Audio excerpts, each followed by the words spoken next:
जैन समाज के पर्युषण पर्व को लेकर मीट पर लगे बैन पर सियासत गर्मा गई है। बीजेपी की सहयोगी शिवसेना के अलावा एमएनएस और एनसीपी ने भी मीट बैन के खिलाफ जंग तेज कर दी है। गुरुवार को दिन भर चले सियासी ड्रामे के बीच शिवसेना और एमएनएस ने मीट मार्केट के पास दुकानें लगाकर नॉनवेज बेचकर स्थानीय नगरपालिकाओं के फैसले का विरोध किया। मीरा भायंदर नगरपालिका ने मीट पर 8 दिन के लिए बैन लगाया है, जबकि बीएमसी ने मीट पर 4 दिन का बैन लगाया है, जबकि नवी मुंबई नगरपालिका ने मीट पर 2 दिन का बैन लगाया है। बीजेपी बैन के बचाव में साल 2004 और साल 2014 के आदेश की दुहाई दे रही है। जब वो विपक्ष में थी उस वक्त भी पर्युषण पर्व के मौके पर इसी तरह मीट पर बैन लगाया गया था। मीट बैन की लड़ाई अब अदालत में पहुंच गई है। मीट कारोबारियों ने मीट पर बैन के खिलाफ बॉम्बे हाईकोर्ट का दरवाजा खटखटाया है। कोर्ट ने टिप्पणी करते हुए कहा है कि 8 दिन का बैन मुंबई जैसे मॉडर्न शहर में सही नहीं है, लेकिन मामले पर अपना पक्ष रखने के लिए 1 दिन का वक्त भी दिया। मामले पर बॉम्बे हाईकोर्ट में आज दोबारा सुनवाई होगी। मालवानी जहरीली शराब मामले में मुंबई पुलिस क्राइम ब्रांच ने अदालत में चार्जशीट दाखिल कर दी। चार्जशीट के मुताबिक कुल 12 लोग आरोपी बनाए गए हैं। सबूत के तौर पर गुजरात की एक फैक्ट्री से मेथनॉल के ड्रमों की चोरी की सीसीटीवी फुटेज का भी जिक्र है, जबकि कुल 577 गवाहों के बयान दर्ज किए गए हैं। इनमें से 75 गवाह ऐसे हैं जो शराब कांड के पीड़ित हैं। जहरीली शराब कांड में कुल 106 लोगों की मौत हुई थी। मुंबई के नए पुलिस कमिश्नर अहमद जावेद ने अपना पद संभाल लिया है। बतौर नए पुलिस कमिश्नर कामकाज संभालने के बाद अहमद जावेद ने मीडिया का सामना तो जरूर किया, लेकिन शीना बोरा मर्डर केस से जुड़े सवाल पर उन्होंने चुप्पी साध ली। पुलिस कमिश्नर इस सवाल का कोई जवाब नहीं दे पाए कि शीना मर्डर मामले की जांच कौन कर रहा है।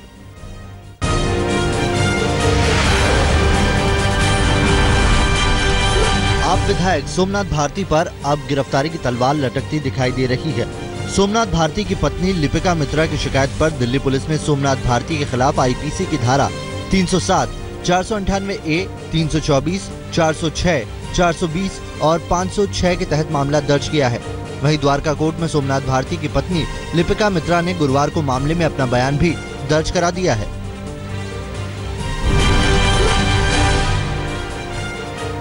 दिल्ली में नंद नगरी मामले में दिल्ली पुलिस सवालों के घेरे में है। सूत्रों की माने तो डीएम की जांच मौत के लिए दिल्ली पुलिस को जिम्मेदार बताया गया है। युवक की मौत को असामान्य माना गया है, जबकि चश्मदीद ने घटना से पहले पुलिसकर्मियों को जिप्सी में युवक के साथ देखा है। दिल्ली सरकार अब इस मामले में दोषी पुलिस वालों पर हत्या का मामला दर्ज किए जाने की मांग कर सकती है।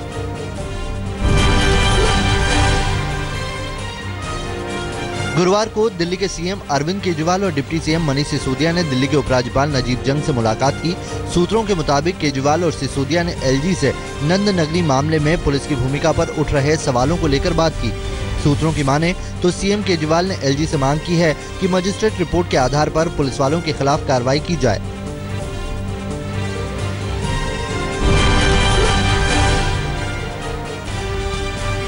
दिल्ली यूनिवर्सिटी छात्र संघ चुनाव के लिए आज वोट डाले जाएंगे। दिल्ली यूनिवर्सिटी छात्र संघ चुनाव में पहली बार मुकाबला त्रिकोणीय है। अब तक एबीवीपी और एनएसयूआई में ही मुख्य मुकाबला हुआ करता था, लेकिन इस बार आम आदमी पार्टी के छात्र संघ छात्र युवा संघर्ष समिति ने मुकाबले को त्रिकोणीय बना दिया है।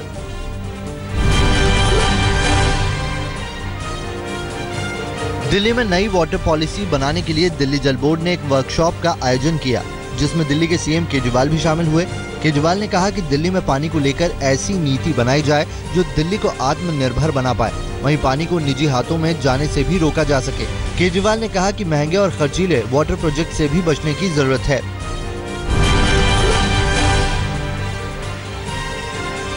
साउथ दिल्ली के पॉश इलाके चितरंजन पार्क में एक I-10 कार में अचानक आग लग गई। चलती हुई कार में अचानक इंजन में शॉर्ट सर्किट हुआ और पूरी कार देखते ही देखते जलकर खाक हो गई। जब तक आग पर काबू पाया जाता तब तक कार पूरी तरह से जल चुकी थी।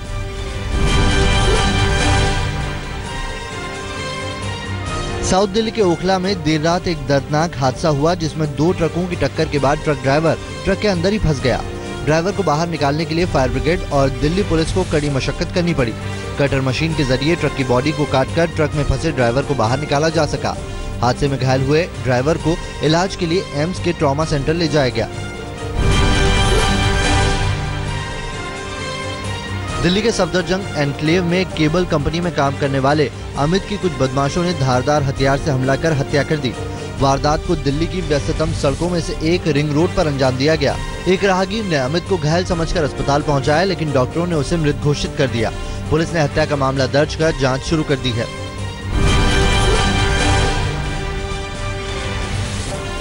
दिल्ली के एमबी रोड पर हुए सड़क हादसे में एक युवक की मौत हो गई, जबकि 2 युवक गंभीर रूप से घायल हैं। घायल युवकों का इलाज एम्स ट्रॉमा सेंटर में चल रहा है। तीनों युवक एक ही बाइक पर सवार थे। हादसा एमबी रोड पर प्रहलादपुर में हुआ, जब एक बाइक पर 3 लोग सवार होने के कारण बाइक असंतुलित हो गई और मेट्रो फीडर बस से टकरा गई।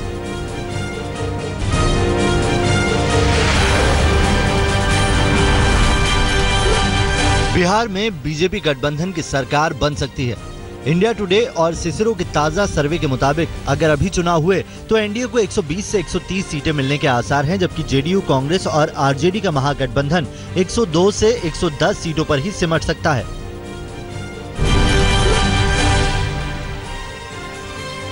सर्वे के मुताबिक एनडीए को पिछले चुनाव की तुलना में 18.8% वोट के इजाफे का अनुमान है। ओपिनियन पोल के मुताबिक एनडीए गठबंधन को चुनाव में 42% वोट मिलने का अनुमान है, जबकि जेडीयू, आरजेडी और कांग्रेस के महागठबंधन को 40% वोट मिलने का अनुमान है।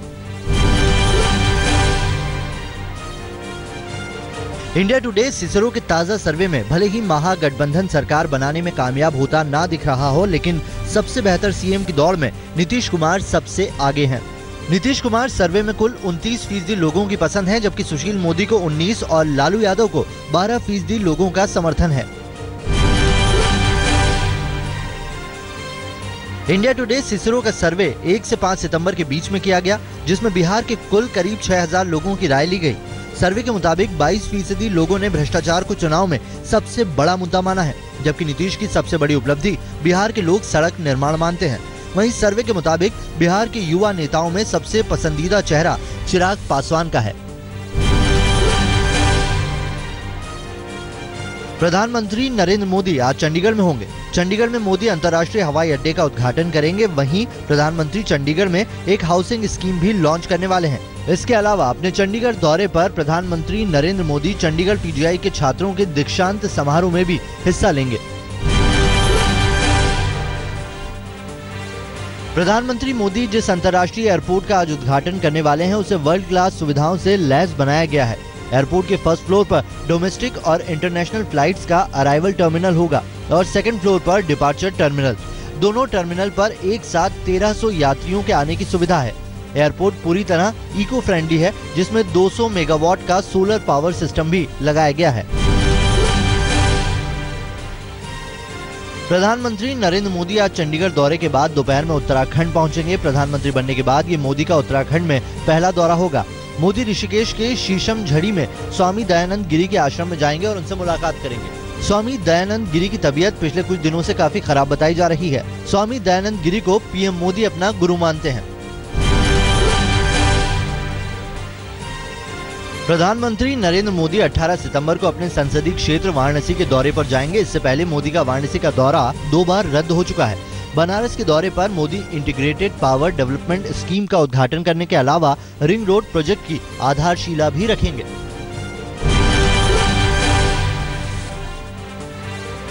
भोपाल में चल रही वर्ल्ड हिंदी कॉन्फ्रेंस का आज दूसरा दिन है। पहले दिन मोदी ने उद्घाटन भाषण देते हुए अपने सियासी विरोधियों को जवाब दिया। सोनिया गांधी के हवाबाज वाले बयान का जवाब देते हुए मोदी ने कांग्रेस को हवालाबाज कह दिया और कहा कि काले धन के खिलाफ सख्त कानून लाए जाने से हवालाबाज परेशान है। मोदी ने पूर्व पीएम राजीव गांधी का भी जिक्र करते हुए कहा कि जब बीजेपी के केवल 2 सांसद थे तो राजीव गांधी संसद में बीजेपी का मजाक उड़ाया करते थे।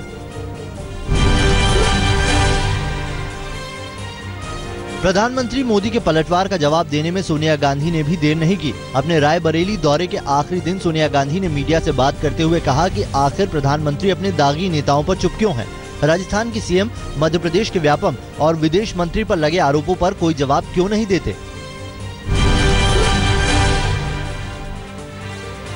उड़ीसा दौरे पर गए राहुल गांधी ने भी मोदी सरकार पर जमकर हमला किया। राहुल गांधी ने कहा कि मोदी सरकार देश के लिए खून पसीना बहाने वाले लोगों को भूल गई है। राहुल ने कहा कि वादा करने में मोदी जी अच्छे हैं, लेकिन उन्हें वादा निभाना नहीं आता। राहुल ने लैंड बिल पर सरकार के यू टर्न को भी कांग्रेस की जीत बताया।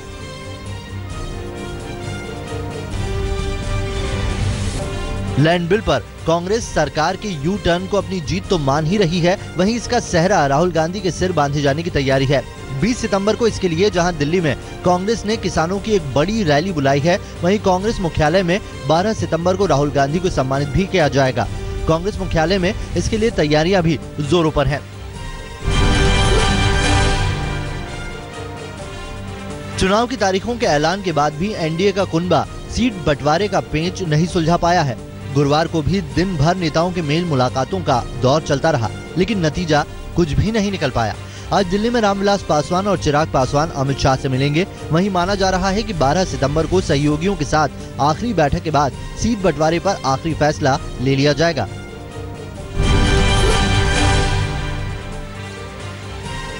सूत्रों के मुताबिक पासवान की पार्टी एलजेपी ने बीजेपी के सामने कम से कम 40 सीटें दिए जाने की शर्त रख दी है। बिहार बीजेपी प्रभारी भूपेंद्र यादव को यह संदेश दे दिया गया है कि पार्टी की राज्य इकाई का उन पर दबाव है कि 40 से कम सीट पार्टी के लिए सम्मानजनक नहीं होगी, इसीलिए 40 से कम सीटों पर पार्टी कुछ भी स्वीकार नहीं करेगी।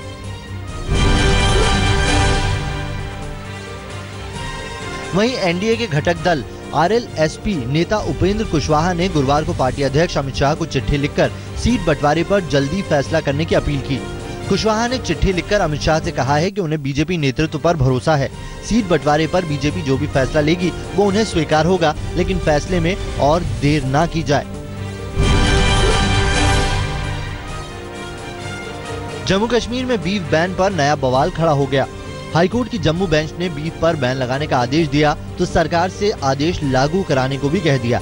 वहीं अलगाववादी नेता अदालत का आदेश मानने को तैयार नहीं है। अलगाववादी नेता जहां आज राज्य भर में शांतिपूर्ण प्रदर्शन करने वाले हैं, वहीं शनिवार को राज्य भर में बंद का आह्वान किया गया है। पाकिस्तानी रेंजर्स और बीएसएफ के डीजी के बीच दिल्ली में चल रही बातचीत का आज दूसरा दिन है। आज पाक रेंजर्स के डीजी गृहमंत्री राजनाथ सिंह से मुलाकात करेंगे। पहले दिन की बातचीत में भारत ने पाकिस्तान को बीती बातों पर रोने की बजाय भविष्य की साझेदारी पर फोकस करने का सुझाव दिया। वहीं सरहद पर घुसपैठ से लेकर सीमा पर साझा पेट्रोलिंग पर भी चर्चा हुई। सरहद पर शांति बनाए रखने के लिए एक तरफ दोनों मुल्कों की बॉर्डर फोर्स दिल्ली में चर्चा कर रही है, तो वहीं सरहद पर गोलीबारी जारी है। गुरुवार देर शाम भी जम्मू के पुंछ की कृष्णा घाटी में सीज फायर का उल्लंघन हुआ। अचानक शुरू हुई गोलीबारी में भारतीय सेना का एक जवान घायल हुआ है, जिसे आर्मी अस्पताल में इलाज के लिए भर्ती कराया गया है। साल 2006 में मुंबई में लोकल ट्रेन में हुए सीरियल बम ब्लास्ट के मामले में मकोका कोर्ट आज अपना फैसला सुना सकती है। साल 2014 में 19 अगस्त को ही मामले में ट्रायल खत्म हो चुका है। 8 अगस्त तक चले इस मुकदमे में कुल 192 गवाहों को पेश किया गया, जिनमें 8 आईपीएस, 5 आईएएस और 18 डॉक्टर शामिल हैं। 9 साल पहले हुए मुंबई बम धमाकों में 190 बेकसूर लोगों की मौत हुई थी और 829 लोग घायल हुए थे। लोकल ट्रेन में ये ब्लास्ट खार रोड सांता क्रूज के बीच, बांद्रा से खार रोड के बीच, जोगेश्वरी से माहिम जंक्शन के बीच, मीरा रोड से भाईंदर के बीच और माटुंगा माहिम जंक्शन से बोरीवली के बीच हुए थे। 11 जुलाई 2006 को हुए इन सीरियल धमाकों ने मुंबई को दहला कर रख दिया था। पुरुलिया में 2 ट्रकों के आमने सामने की टक्कर के बाद दोनों ट्रकों में अचानक आग लग गई। हादसे के बाद ट्रक के ड्राइवर को बाहर निकालने की जगह तक नहीं मिली, जिसे स्थानीय लोगों की मदद से पुलिस ने बचाने में कामयाबी हासिल की। करीब 1 घंटे की मशक्कत के बाद फायर ब्रिगेड ने आग पर काबू पाया, लेकिन हादसे की वजह से करीब 3 घंटे तक ट्रैफिक जाम रहा। उज्जैन के मक्सी रोड स्थित उद्योगपुरी में सौरभ इंडस्ट्रीज नाम की केमिकल फैक्ट्री में भीषण आग लग गई। आग इतनी भयानक थी कि लपटें 200 फीट से भी ऊंची उठने लगी। घंटों तक मशक्कत करने के बाद दमकल की गाड़ियां आग पर काबू पाने में कामयाब हो पाईं। आग से लाखों रुपए के नुकसान का अनुमान लगाया जा रहा है। आग लगने के कारणों का अब तक पता नहीं लग पाया है। बिहार के गया में इंसेफेलाइटिस से 3 लोगों की मौत की पुष्टि हुई। मगध मेडिकल कॉलेज अस्पताल में इंसेफेलाइटिस के 16 संदिग्ध मरीजों को अस्पताल में भर्ती कराया गया था, जिनमें से 3 लोगों की अब तक मौत हो चुकी है। हालांकि स्वास्थ्य विभाग का कहना है कि इंसेफेलाइटिस से निपटने के लिए पर्याप्त दवाएं और दूसरे इंतजाम मौजूद है। कोलकाता के लेक टाउन में गैस पाइपलाइन से लीकेज से जेसर रोड इलाके पर अचानक हड़कंप मच गया। फौरन मौके पर दमकल विभाग को बुलाया गया और प्रभावित इलाके को खाली करा लिया गया। Leakage greater Calcutta gas company की घरेलू गैस की पाइपलाइन में हुई थी, जिस पर बड़ी घटना से पहले ही काबू पा लिया गया। तस्करी के लिए राजस्थान से हैदराबाद ले जाए जा रहे 63 ऊँटों को सिरोही में पकड़ लिया गया। राजस्थान के राज्य पशु की तस्करी का पिछले 2 महीने में दूसरा बड़ा मामला सामने आया है। इन सभी 63 ऊँटों को फिलहाल पीएफए की स्थानीय इकाई को संरक्षण के लिए सौंपा गया है। मामले में स्थानीय पुलिस ने 5 आरोपियों को गिरफ्तार कर पशु क्रूरता अधिनियम के तहत मामला दर्ज किया है। यूपी के कौशाम्बी में समाजवादी पार्टी के विधायक की गाड़ी ने 2 बाइक सवार लोगों को कुचल दिया। दोनों लोग गंभीर रूप से घायल हो गए। विधायक वाचस्पति की गाड़ी की रफ्तार कितनी होगी, इसका अंदाजा हादसे के बाद इन बाइक की हालत को देखकर लगाया जा सकता है। पुलिस ने विधायक की गाड़ी को कब्जे में लेकर जांच शुरू कर दी है, जबकि घायलों को इलाज के लिए इलाहाबाद भेजा गया है। इलाहाबाद डिस्ट्रिक्ट कोर्ट पर जज श्वेता शर्मा को एक अनजान शख्स ने जान से मारने की धमकी दी है। बताया जा रहा है कि धमकी देने वाले युवक का नाम अनीस इब्राहिम है। युवक ने जज को एक केस में स्टे खत्म करने को कहा है और साथ ही ये धमकी भी दी है कि अगर ऐसा नहीं किया तो पूरे परिवार को खत्म कर देगा। पुलिस मामले की जांच में जुट गई है, लेकिन अब तक किसी भी आरोपी की गिरफ्तारी नहीं हो पाई है। असम में आई भयंकर बाढ़ में मरने वालों की तादाद 48 तक पहुंच गई है। हालांकि कुछ जिलों में पानी का स्तर कम होना शुरू हुआ है, लेकिन धेमाजी, बोनगाई गांव, सोनितपुर, बरपेटा, मोरीगांव, कांचर, डिब्रूगढ़, गोलाघाट, डुबरी, गोलपारा और नागांव जिलों में अभी भी करीब 5 लाख से ज्यादा लोग बाढ़ से प्रभावित हैं। 36,000 हेक्टेयर कृषि भूमि यहां जलमग्न हो चुकी है। गुरुवार देर रात मुंबई में एक बार फिर गैंगवॉर की दस्तक उस वक्त सुनाई दी जब वडाला इलाके के भीड़भाड़ भरे इलाके में हमलावरों ने अर्जुन जायसवाल पर एक के बाद एक 4 राउंड फायर किए। अर्जुन जायसवाल का रिश्ता अंडरवर्ल्ड डॉन छोटा राजन गैंग से माना जाता है। अर्जुन की अस्पताल में इलाज के दौरान मौत हो गई, जबकि हमलावर पुलिस गिरफ्त से बाहर हैं। तस्वीरों में फिल्मी गानों पर झूमती ये ना तो कोई बारगर्ल्स हैं और ना ही ये किसी पार्टी की तस्वीरें हैं, बल्कि अगरतला के खुदीराम बोस स्कूल के टीचर्स हैं। आरोप है कि शराब के नशे में 6 महिला टीचर्स ने छात्रों के सामने जमकर ठुमके लगाए। मामला सामने आने के बाद इनसे सफाई भी मांगी गई और संतोषजनक जवाब न मिलने के बाद इन पर अनुशासनात्मक कार्रवाई भी की गई है। गाजियाबाद के लोनी इलाके में बदमाशों ने एक व्यापारी की गोली मारकर हत्या कर दी। हैरान करने वाली बात ये कि ये वारदात पुलिस चौकी के पास ही हुई। 3 बदमाश बाइक पर सवार होकर आए और व्यापारी को गोली मारकर फरार हो गए। घायल हालत में कारोबारी अजय यादव को दिल्ली के जीटीबी अस्पताल ले जाया गया, जहां इलाज के दौरान उसकी मौत हो गई। मामले में पुलिस के हाथ अब तक खाली हैं। यूपी के हरदोई में प्रॉपर्टी विवाद में एक शख्स ने अपने बहनोई को मौत के घाट उतार दिया। मृतक इलाके की सभासद का पति भी था। आरोपी ने देसी बमों से अपने ही बहनोई पर हमला कर उसे मौत के घाट उतार दिया। परिजनों के मुताबिक एक मकान को लेकर चिंतामणि राठौर का अपने जीजा के साथ लंबे वक्त से विवाद चल रहा था और उसी रंजिश में आरोपी ने चिंतामणि की हत्या कर दी। दिल्ली से सटे नोएडा के सेक्टर 2 में बदमाशों ने हथियारों के दम पर जम्मू एंड कश्मीर बैंक से 5 लाख रुपए निकालकर आ रहे एक शख्स से 5 लाख रुपए लूट लिए। पीड़ित एक गारमेंट कंपनी का कैशियर था। लुटेरे पहले से कैशियर पर नजर बनाए हुए थे और बाइक पर सवार थे। पुलिस मामले की जांच में जुट गई है।